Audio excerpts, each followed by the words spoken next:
This is episode number 7 of this 30-day series where I'm trying to film myself every single day just talking with no script, no cuts, no editing, no topic, no idea, just me putting my thoughts into the camera without any intention because I'm uploading this to YouTube, but it won't get any views because this is not algorithm friendly. I'm not doing any kind of thumbnail, I'm not doing any kind of title. This is just myself talking in one take in my non-native language, which is English. I don't speak it that well, but I'm trying to improve. So that's why I propose myself to do this every single day. So in that way I can improve my speaking abilities. And I think that I'm leveling up a little bit. Day by day I'm getting 1% better. And I'm feeling a lot more comfortable in front of the camera. So just like every single day, I'm here. What a surprise! Locked in the basement, just by myself. It's almost, how do you say this in English? It's 20 past 12? I don't know, it's late as fuck, like usual. And today, I'm not gonna lie to you, I haven't been working here. I've been in the Trico headquarters. Trico headquarters. Sorry for the mistake. And we've been just working since early morning. I went there, editing. Came back home, went to the gym, came back home, had some dinner, and here I am just organizing a little bit everything. I haven't done nearly nothing today, even though I was all the time working. I don't know how this shit is work. I don't know what's going on because the only thing I'm doing is working, and at the end of every single day, I am saying that I haven't worked at all. I think I have a problem. But anyway, I have done a reels with the script that I showed you yesterday that came from the top of my head. So I've shot it and I've edited it. I have edited it in only 3 hours. Everything was done in 3 hours, which is kind of cool. I really like it, even though it's not performing at all. But yeah, another day not knowing what I want to talk about. Alright, so let's go into the notes. And in day 6 of this journal, I have wrote that when bad times come, instead of grieving or being depressed and being sad or confused about it, you gotta be thankful. You need to thank God for bringing you hard moments and putting you to the test, giving you new challenges and new battles so you can improve your character. Because if everything is perfect in your life, then what's the point of even living? And you can call it whatever you want. If you don't believe in God, if you don't believe in Jesus, all that stuff, you can call it universe, you can call it life, you can call it karma, you can call it the energy of the stars. I don't know what you want to call it, but you gotta be thankful.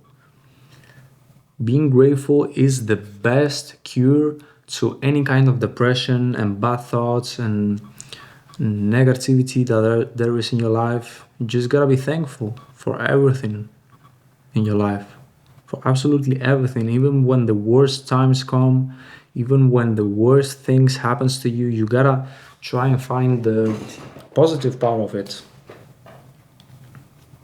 Like, I don't know, everything happens for a reason. That's my mentality and that's my way of confronting these difficulties and these adversities.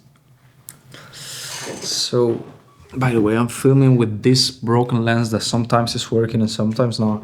If I touch the zoom, if I touch the aperture, it's stopping and it's cutting and it's giving me the lens error that if you have seen the Marseille vlog in my main channel, you know what I'm talking about. No, the Paris and London, the second part of the story, and I'm super lost in the YouTube thing. But anyway, why don't I fix it? Well, I don't have money because it's hella expensive. It's a very expensive lens that I have a crazy story with it.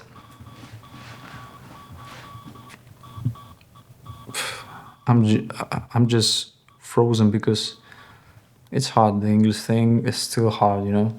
When I mess up, like I start thinking, oh, what the fuck am I doing? Like, what's going on? Anyway, sorry for that. What was I telling you? The lens. All right. I had this lens in like 2022, something like that. I bought it from a friend of mine, which previously had been using it a lot. So it was used, and I used it even more.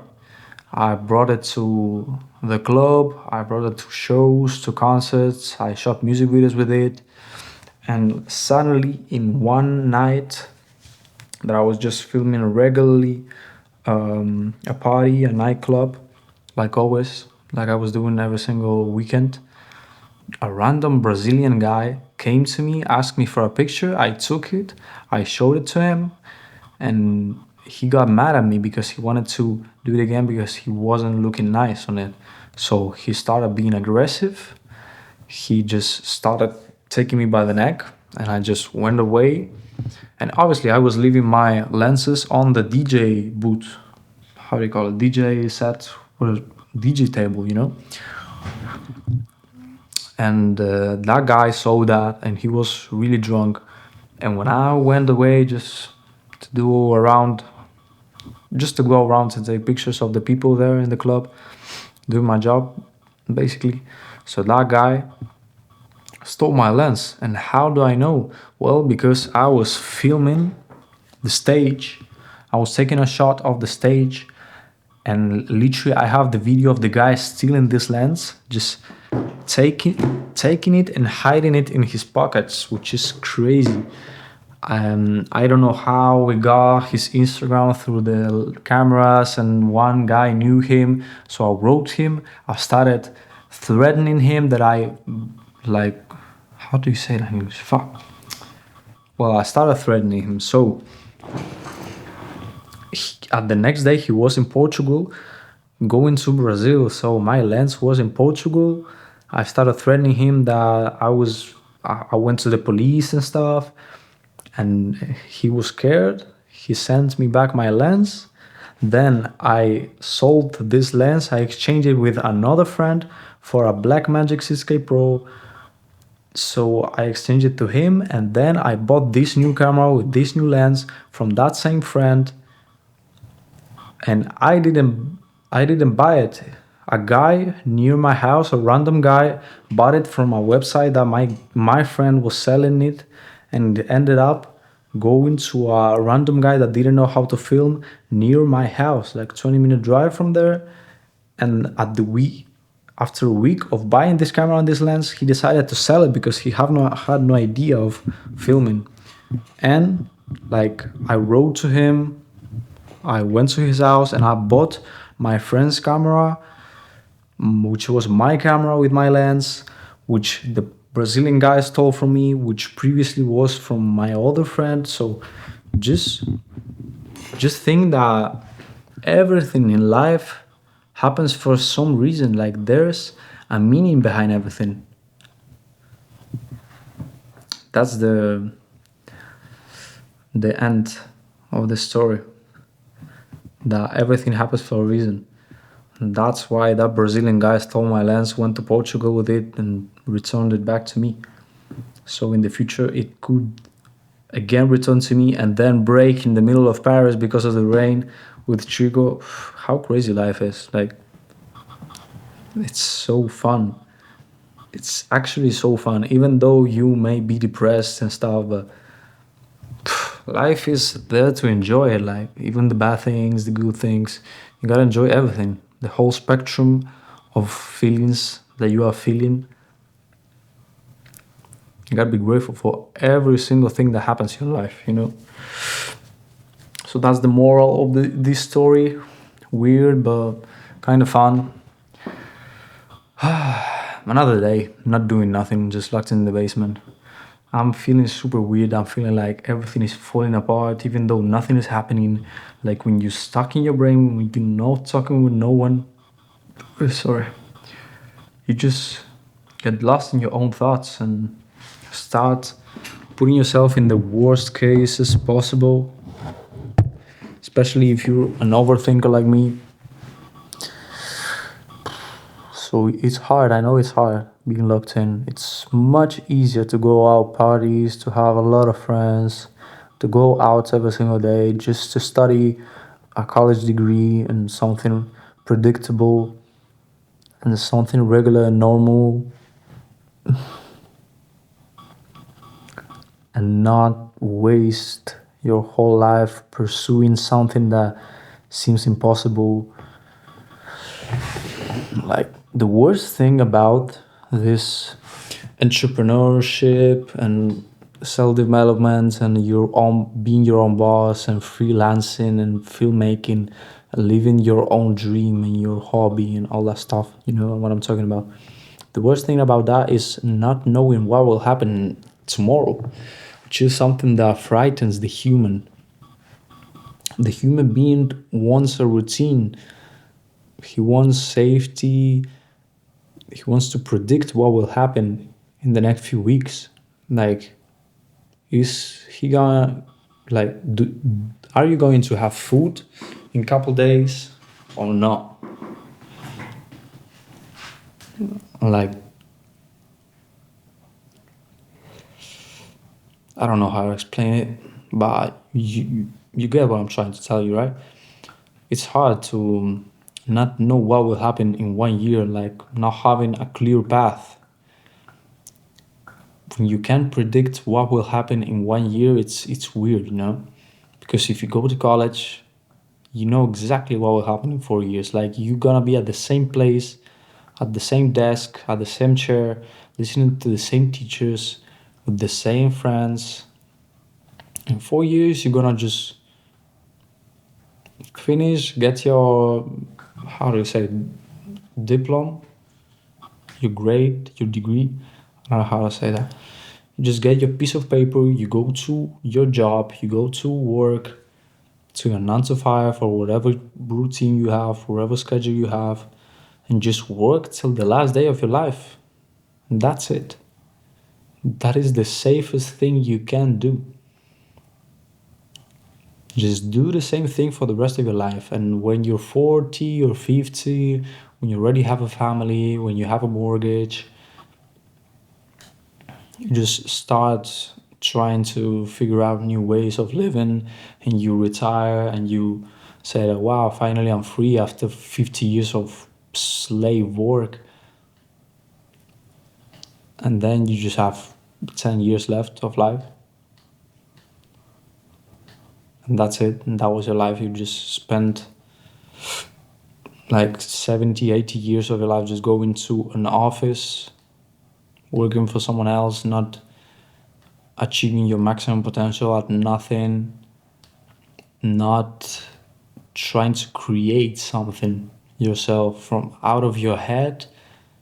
Suddenly something appears. Out of a little thought that you have here, a video appears with a story, with cool shots, with crazy edits, you know? Something that fulfills me, even though I'm super depressed this week, I don't know why. But creating even the smallest and simplest and small, the stupidest video that I've ever done, even the less significant 10-second story, Instagram story that I post, it's fulfilling me a little bit, you know? So that's it. There's always time to go back to that, to go back to regular life, even though I think I would never stay in the same job for more than 1 month. Like I've tried it. I went to like restaurants, I was a waitress. How do you say it in masculine? Waiter? Like the guy that, yeah, waiter or something like that. I went to a lot of shitty jobs and I don't like them. Nobody likes them. But it takes a lot of courage to say no to that, to say, no, I'm going to be different and I'm going to try and create my own stuff and go against everyone you know, go against all of your friends that are telling you, no, bro, I'm just going to university. Like, why aren't you coming? Like, what you doing? What are you trying to do with your life? Are you a YouTuber? Are you a filmmaker? You taking pictures, but you get money after that? It seems so hard. And at the beginning of my journey, where I was just a little guy with a camera that used to edit pictures in Photoshop, it was, I had no idea where I would come. How long will I, fuck, my English is failing a lot, sorry. You understand me, right? Like, it's crazy. It's completely worth it. Even though you may seem that this whole week has been terrible and terrifying for me, like it's completely worth it. Trust me. Like I don't know what will I be doing if it was not something like this.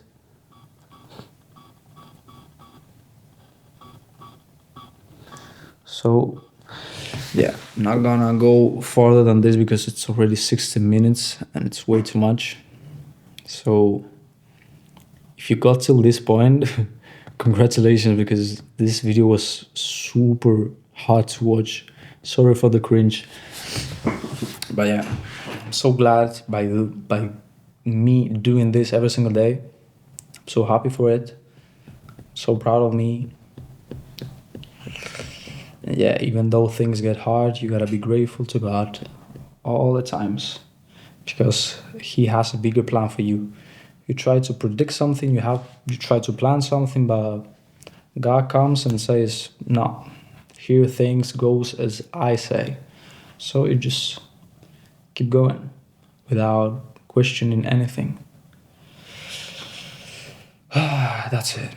Enough. So, thank you for watching, and I'll see you tomorrow at the same time with the same vibe or better or worse. I guess we never know. See you tomorrow.